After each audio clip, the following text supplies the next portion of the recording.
അറിയിക്കാനൊക്കെ WhatsApp ഒക്കെ ഉപയോഗിക്കാം. WhatsApp ആയതോടുകൂടി നമുക്ക് ഒരുപാട് ഗുണമുണ്ട്. എന്താ, നമ്മളെ വോയിസ് നമ്മളെ ചെയ്തിട്ട് കഴിഞ്ഞാൽ പിന്നെ ആൾക്ക് കേൾക്കാം അല്ലെ, ക്ലാസ്സുകളൊക്കെ നടക്കും. പിന്നെന്താ, പിന്നെ ഇത് വിവര സാങ്കേതിക വിദ്യ, ഇൻഫർമേഷൻ ടെക്നോളജി അല്ലേ, നമ്മൾ കമ്പ്യൂട്ടർ പഠിക്കണില്ലേ, IT, അതൊക്കെ ഇതിന്റെ ഉപഗുണങ്ങളാണ്. ഇന്റർനെറ്റിൽ ഈ വാർത്തകളൊക്കെ വാട്സപ്പ്, ഫേസ്ബുക്ക്, ഗൂഗിളിൽ നമുക്ക് എന്തൊക്കെ കിട്ടും?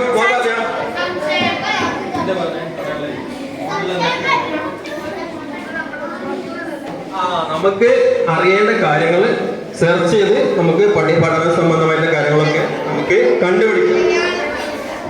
അടുത്തിരിക്കുന്ന ആളോട് പറയണ്ട കേട്ടോ, ഇങ്ങോട്ട് പറയുന്നത് കൈ നോക്കിയാൽ. പിന്നെ ഓൺലൈൻ ഷോപ്പിംഗ് പറഞ്ഞു, റേഷൻ വാങ്ങാനില്ല, ആള് മാറി പോകാൻ പറ്റൂല അല്ലെ, തട്ടിപ്പൊന്നും പറ്റൂല, ആ വീട്ടിലുള്ള ആരെങ്കിലും ആണ് അല്ലെ. പിന്നെ ഗ്യാസ് ബുക്കിംഗ്, അതുപോലെ ഒരുപാട് കാര്യങ്ങൾ ഉണ്ടാവും അല്ലെ. അതിന്റെ ചതിക്കുഴികളുണ്ട് അല്ലെ, നമ്മളെ കൊണ്ടുപോയി ചാടിക്കും. നിങ്ങൾ പത്രങ്ങളിലും ഇതിലൊക്കെ കേട്ടിട്ടുണ്ടാവും, ചില ആളുകളൊക്കെ ഫേസ്ബുക്കിലൂടെ ഒക്കെ